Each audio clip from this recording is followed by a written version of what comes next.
My name is Marissa Quinn, and I'm 18 years old. People think silence in a house means peace, but they're wrong. There's a kind of silence that isn't calm at all. It's hollow.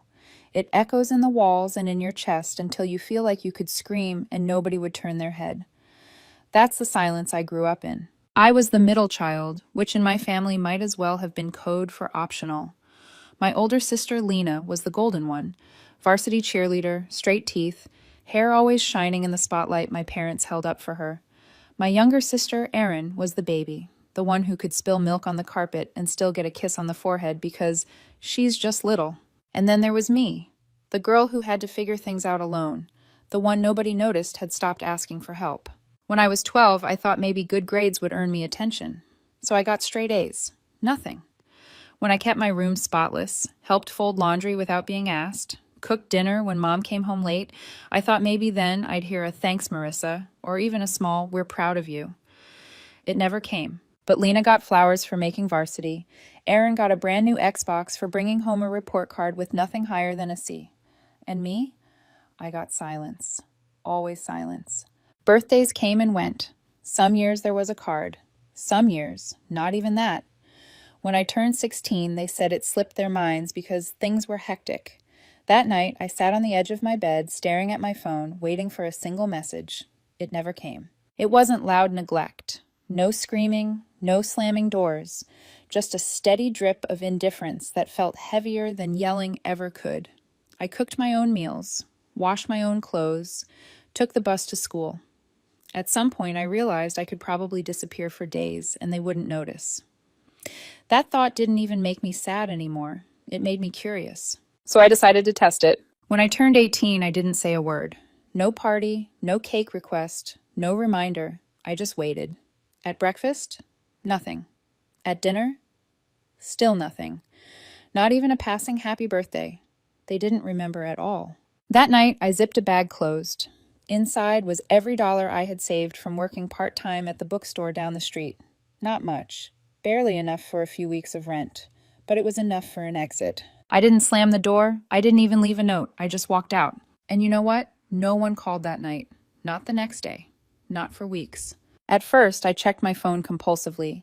I thought maybe they were waiting for the right time, or maybe they assumed I was sleeping over at a friend's. But the days stretched into weeks. The silence never changed. They didn't notice. And somehow, that didn't break me. It freed me. Because if I could disappear so easily, then maybe I had never really belonged to them in the first place. So I made myself a promise that night. If they weren't going to check in on me, I wouldn't go back. The first weeks on my own weren't glamorous, but they were mine. I moved into a cramped apartment with a guy named Raphael, a friend of a friend, who needed a roommate. The floors creaked, the ceiling had brown water stains, and the heater coughed like it was on its last breath. But the silence there was different. Not suffocating.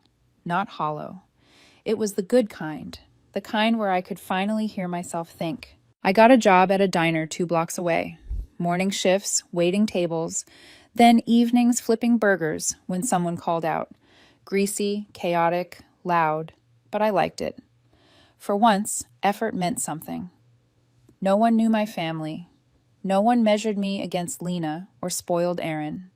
They only cared if I showed up, worked hard, and cleaned up after myself.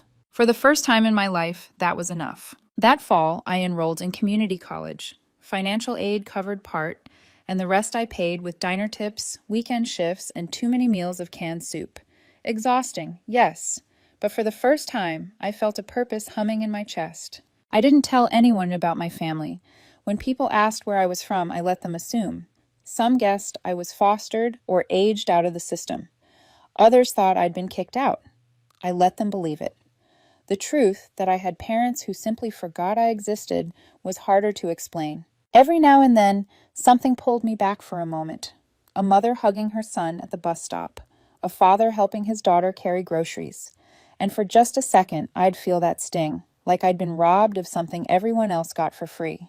But then I'd remember how long it had been since I left. No one ever came looking. No call, no text, nothing. And that just confirmed what I already knew. I didn't leave them. They let me go. And that's when my story really began. The first morning I woke up away from home, I didn't know where I was. Light leaked through a crooked blind, dragging a slanted bar across the ceiling. I lay there listening, no clinking dishes, no TV murmuring from a distant room, no footsteps pacing past my door. Just a radiator coughing itself awake and the hum of traffic 3 floors down. The silence pressed around me, and for a heartbeat, I braced for the old feeling. The hollow one. It didn't come. This silence was rough around the edges, but it belonged to me.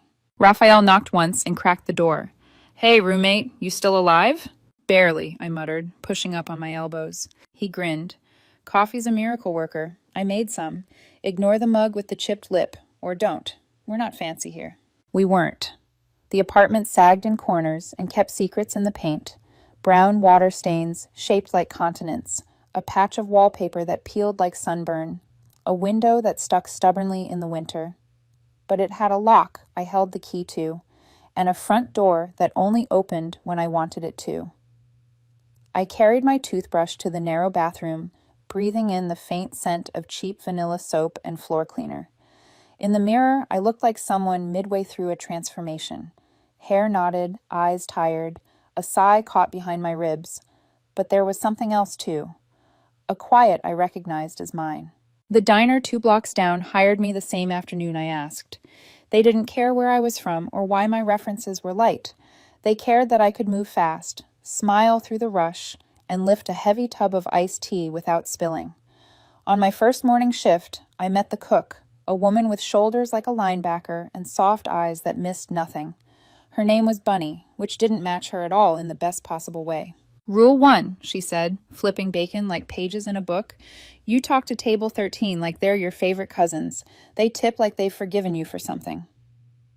She jabbed her spatula toward the corner booth. "Rule 2, don't let the toast burn or Gus will set your paycheck on fire."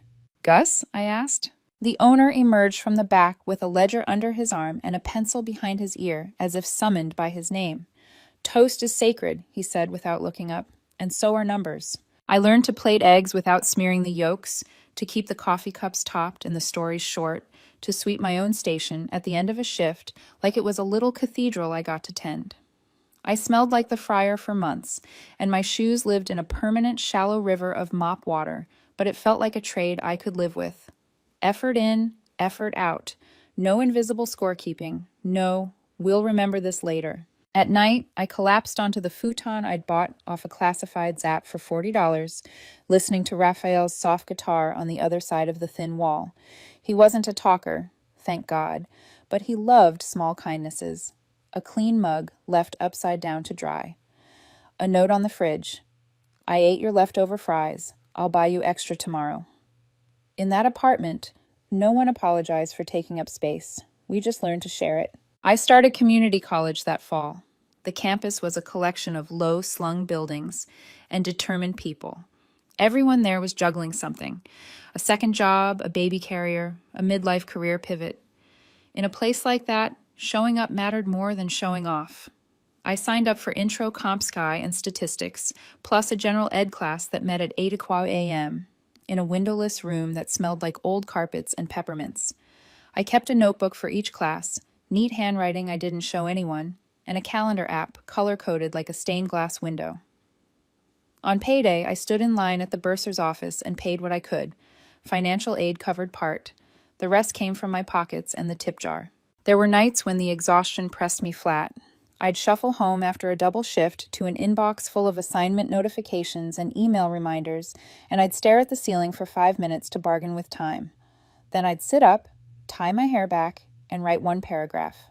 1 line of code. 1 solved equation. 1 more small step away from where I started. It wasn't pretty, but it counted. I met Mel in the library, hovering over a recording mic like it might bite. She ran the campus podcast and had a voice made of late-night radio, low, curious, always on the edge of a laugh. "Do you know anything about audio interfaces?" she asked me, squinting at a tangle of cords. "A little," I said. I knew more than a little, but I'd learned not to oversell. We spent the next hour detangling both the cables and the problem. When the sound finally piped in clean and warm, Mel threw her arms up like we'd landed a plane. "I'm Mel," she said, offering a hand. "You're my hero." "Marissa," I said. The word hero stuck in my throat. I'd never been anyone's hero. A decent server, maybe. A quiet shadow. A girl who washed her own clothes. Come by the studio sometime, Mel added. We bribe helpers with vending machine snacks. I met Drew in Computer Lab B, where the fluorescent lights hummed like anxious bees. He could make anything run with duct tape, a bent paperclip, and a Red Bull. Printers, a sputter-prone 3D scanner, the professor's patience. He was the first person who taught me that most systems were half improvisation anyway. Everyone pretends it's all designed and solid, he said, propping open a server cabinet with a stack of textbooks. But most of the world is held together with temporary solutions we keep calling permanent. He said it like a joke, and also like a map. At the diner one Tuesday, I left with an extra slice of apple pie wrapped in wax paper. Take it, Bunny insisted. Consider it your fruits and vegetables.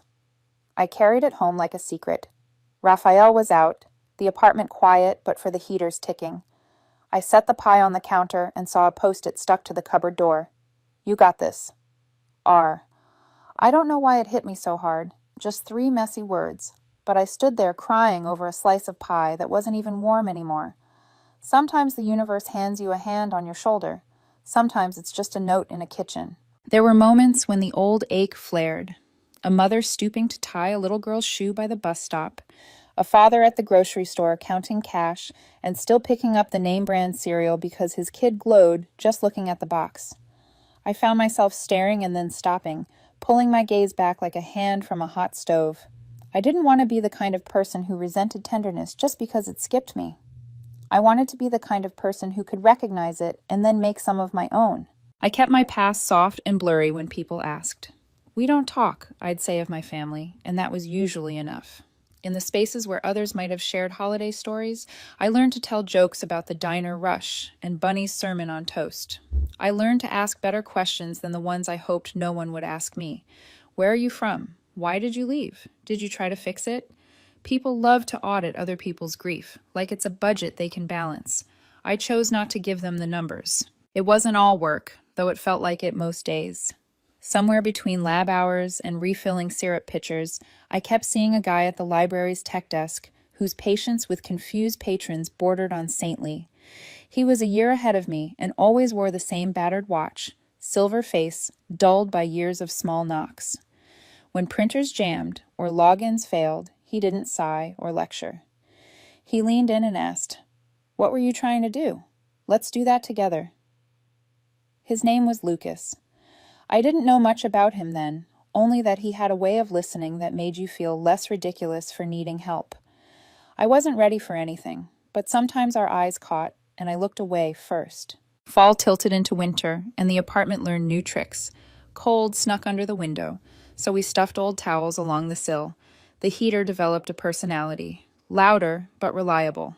I found mittens at a thrift store for $1 and discovered the joy of pockets deep enough to hide your whole life. Raphael and I learned to split groceries like a couple that wasn't, arguing over cereals with mock seriousness and quietly swapping each other's favorites into the cart anyway. At night, after closing the diner, I'd walk home with my earbuds in. The city looked different in the cold, the air sharper, the streetlights like accidental stars. Sometimes I imagine my parents' house at that same hour, a TV left on, dishes drying in a rack, a hallway light glowing to guide people who never noticed I'd stopped walking those floors. I wondered if they ever paused and felt the shape of me missing. The answer slid through me as gently as the air. If they had, I didn't owe that ache anything. Not my return, not my apology for leaving without a final performance of gratitude, not my willingness to play glue for a family that let me dissolve. Still, the human heart is a messy animal. On my bus rides, I'd catch my reflection in the dark window and try to imagine what I'd say if my mother called. I crafted impossible conversations where she admitted the things that weren't mistakes, but choices. The way she looked past me, the unlit candles on birthdays, the empty chair they called mine on holidays I didn't attend. In those imagined calls, I was calm, she was contrite, and when the bus jerked and the doors sighed open, the fantasy dissolved like breath. Then came midterms, and the kind of bone-deep tired that makes everything funny after midnight. I aced the stats exam and barely scraped through a comp lab because the computers crashed 10 minutes into the test. Drew resurrected them like a sorcerer, but not in time to save my missing paragraphs. Bunny slid me a celebratory pancake before my shift and told me to tell the world to look out. "You're a quiet freight train," she said. "By the time they notice you, you've already hauled yourself across the country." I thought about that on a Sunday night, seated cross-legged on my futon with a half-finished essay and a playlist humming low.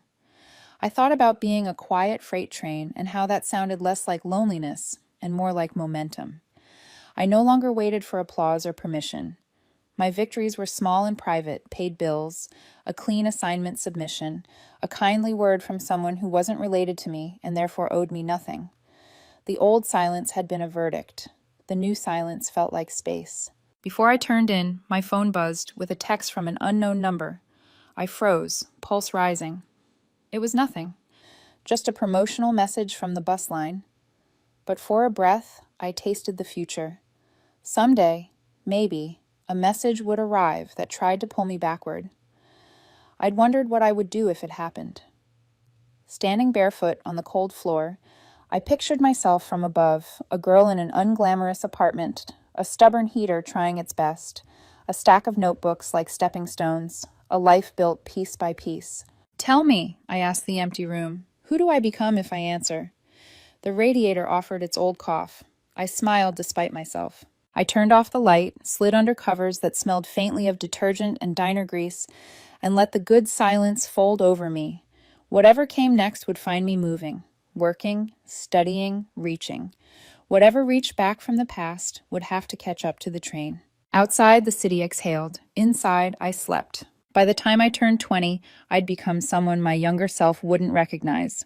I'd finished my associate's degree, transferred to a 4-year university, and was juggling a part-time job at the campus library with a little freelance work on the side. The library job wasn't glamorous, resetting passwords, helping students who swore the printer hated them, but it paid steady, and I liked the rhythm of it. The freelance gigs were different, building small websites for nonprofits or tinkering with donor dashboards. Work that mattered, even if no one knew my name. Most nights I came home tired, but the good kind of tired. The kind you feel when you know every hour spent brought you closer to something real. I shared dinners with Raphael when our schedules matched. Sometimes Lucas, yes, that same patient guy from the tech desk, walked me home after a late shift, his watch face glinting in the streetlight. He wasn't officially mine yet, but there was a comfort in his presence, like I didn't have to shrink to make space for him. It had been 2 full years since I left home, 2 birthdays unmarked, 2 Christmases ignored, 2 summers where I didn't receive so much as a postcard. And then one evening, as I was grading my own half-legible notes, my phone lit up with a name I hadn't seen in forever. Dad Mobile. For a long second, I thought my eyes were playing tricks on me. I just stared at the glowing screen while my pulse thudded in my ears. I didn't answer. I couldn't. Not after 2 years of silence. I watched it buzz until it stopped. Then came the voicemail. "Hey, it's me. Dad. We were just wondering how you've been. You haven't been around in a while. Mom's been asking. Anyway, call us back. All right."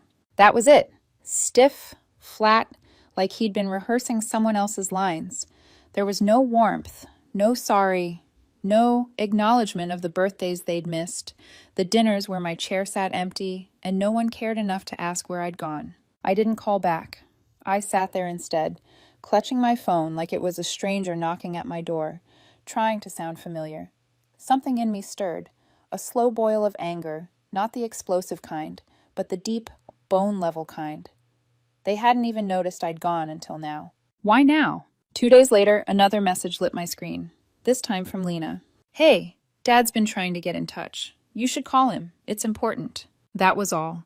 No detail, no explanation. Just Lena, the sister who spent our childhood basking in applause, now delivering vague orders, like I owed them a response. I didn't reply.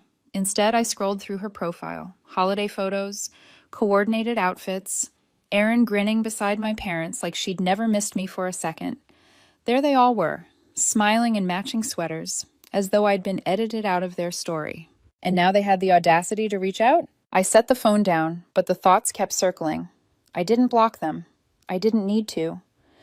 Their neglect had already erased me once. It was me who had rebuilt. Still, the question clung like smoke. What do they want? Because it wasn't me. It couldn't be. Not after 2 years of silence. That night, I dreamed of my old house. The front door swung open to reveal my seat at the dinner table, untouched, waiting. But when I stepped inside, the chair vanished. The others kept eating, laughing, clinking glasses. I called out, but no one turned. When I woke, my pillow was damp. 2 more days, another message, this time from my father again. A blurry photo of the old house, probably meant to tug at nostalgia. I didn't even open it before deleting it. If they thought the house could tether me, they didn't understand. That wasn't home anymore. I wasn't lost. I'd just stopped waiting to be found. Still, the unease lingered. Lucas noticed it before I said anything. We were walking across campus, snow crunching beneath our shoes, when he glanced sideways. "You've been quiet," he said softly. "Quieter than usual." "It's nothing," I started, then stopped. His expression was patient, open, the kind that didn't push, just waited.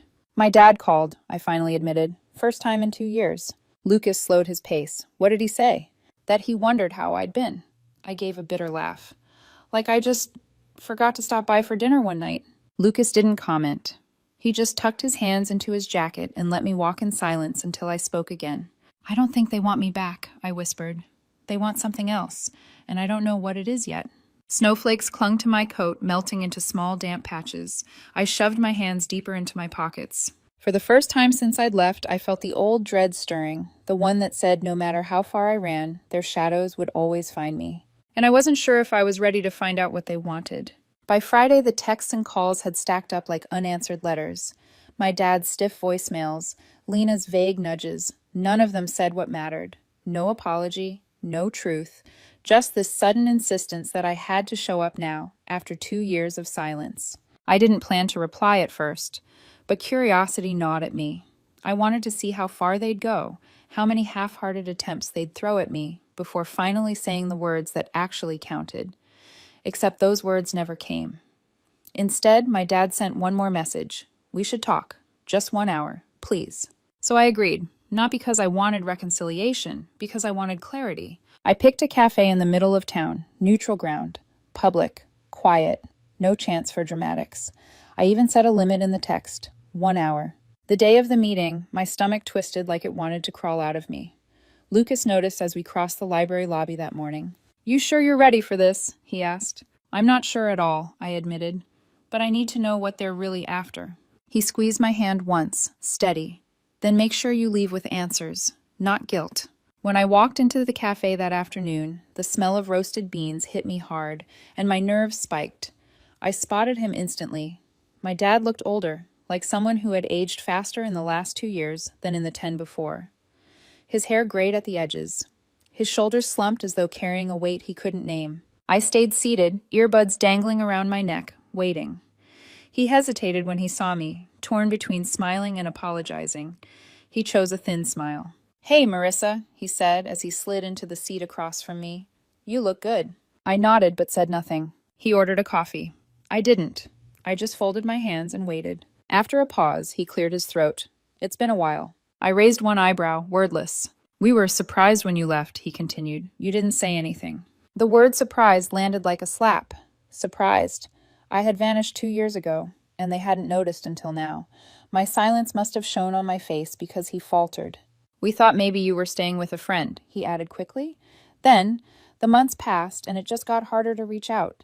That was their excuse, that I was gone and they chose not to try? He rambled on about how the house hadn't felt the same, how Lena had gotten busy, how Erin had missed me, in her own way. He strung together these fragments of memory like they proved something. But the one thing he didn't do, he didn't apologize. Finally, I cut in. "Why now?" His hand jerked slightly around his cup. "What do you mean? Why reach out after all this time? What changed?" He hesitated, then dropped his eyes. "Your grandmother passed away. The family's been strained. We're trying to reconnect." There it was. Not about me. Not about realizing how they'd hurt me. Just another crisis.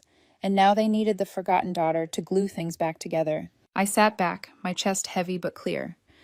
"I'm sorry about Grandma," I said quietly. "But I'm not the one you call when things fall apart. Not anymore."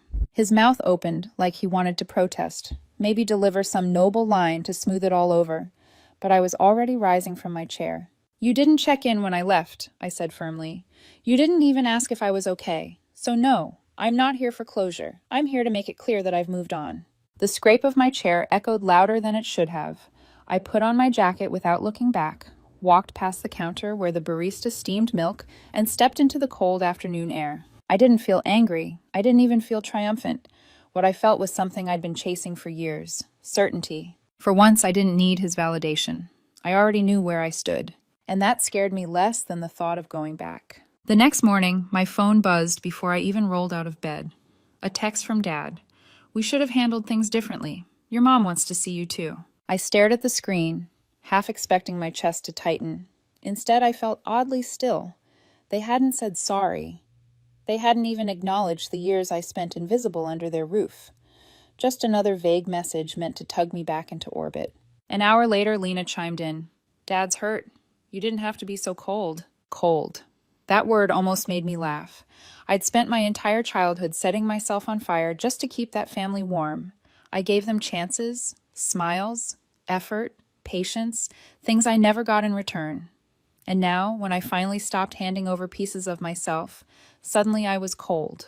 No, I wasn't cold. I was done. That night, I sat at my desk, laptop glowing faintly against the dark. After rereading their messages, I typed out just one reply. "I hope you and Mom are well. I've created a life I'm proud of. I'm not interested in reopening old wounds. Please respect that." I read it 3 times, then hit send. No paragraphs explaining my pain, no list of their failures, just boundaries. Simple, clear, final. When I powered off my phone, the silence that followed didn't feel heavy. It felt like peace. I spent the weekend leaning into that peace. Lucas came over with groceries he insisted on carrying himself, even though the bag nearly ripped. "You didn't have to buy all this," I told him as he unpacked eggs, noodles, and a bottle of cheap red wine. "Didn't have to," he said, smiling. "Wanted to." We cooked together in Raphael's crooked little kitchen, our elbows bumping in the small space. Lucas chopped vegetables with precise patience while I stirred a sauce that kept threatening to boil over. At one point, he reached over and brushed a smudge of tomato off my cheek with his thumb. For a moment, I forgot to breathe. It wasn't glamorous. Cheap pasta, chipped bowls, heater clanking like it was trying to interrupt us. But it was real, and it was mine. After dinner, Raphael wandered in with his guitar, playing soft chords while Lucas and I washed dishes shoulder to shoulder. The room felt full, not with noise, but with something warmer, the kind of fullness I'd never felt in my parents' house. Later that night, lying awake on my futon, I thought about the 2 silences I'd known. The old silence had been punishment, an empty space where love should have been.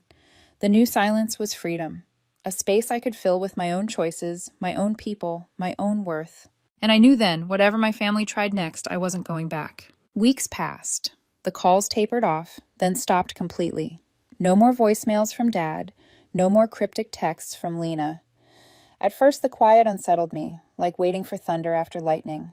But the storm never came. And slowly I realized I didn't miss the noise. For the first time in my life, silence wasn't punishment. It was relief. My days settled into a rhythm: morning coffee with Raphael's guitar strumming in the background, classes at the university, late-night coding session for nonprofit clients, and evenings with Lucas. Sometimes he'd walk me home after his shift at the library, his battered watch catching the glow of the streetlights. We'd talk about everything from the future of AI to the perfect way to boil noodles, and somehow it always felt like more than small talk. One night, sitting on the fire escape with Lucas beside me, I found myself saying out loud what I'd been holding inside. I used to think I needed an apology to move on, I confessed. That if they ever said the right words, if they admitted they were wrong, then maybe I'd finally heal. Lucas didn't interrupt, he just listened, patient as always. "But I get it now," I continued, my voice steadier than I felt. "Healing doesn't always come from closure. Sometimes it comes from choosing not to explain yourself anymore, from investing in a future that doesn't need their approval." He nodded slowly, then said, "Sounds like you've already chosen." And he was right. I began to see the difference everywhere. Back then, every small act in my family carried strings. A ride home meant I owed them later. A meal cooked meant I had to be extra grateful. A single favor could be twisted into lifelong debt. Now, kindness came without price tags. Mel handed me snacks from the vending machine when I studied late in the podcast booth. Drew fixed my laptop fan with duct tape and a grin. Lucas, Lucas showed up because he wanted to, not because he needed me to fill a space in some family script. I didn't talk about my parents much. When people asked, I kept it simple. We don't talk. Most didn't pry, and the ones who did, I learned to give them a look that made the questions shrink back into their throats. One afternoon, I did get a message from a cousin I hadn't seen since high school. "Hope you're doing well," it said. I replied politely but briefly, then set my phone down without a second thought. For once, I didn't feel the pull of old obligations. Their orbit no longer held me. Sometimes late at night, I'd wonder what my life might have looked like if I'd grown up in a family that actually saw me.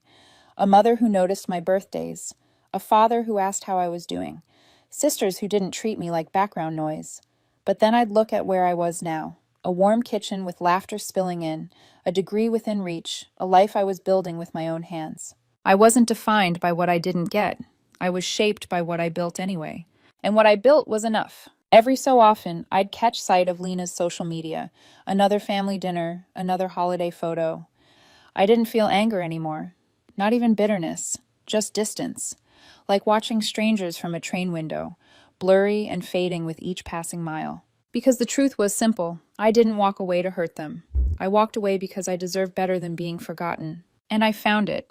Not in some perfect new family, not in a dramatic reunion, but in the decision to stop waiting, in the choice to live, really live, without looking back. That night, I stood by my apartment window, the city lights stretching beneath me like a constellation only I could read.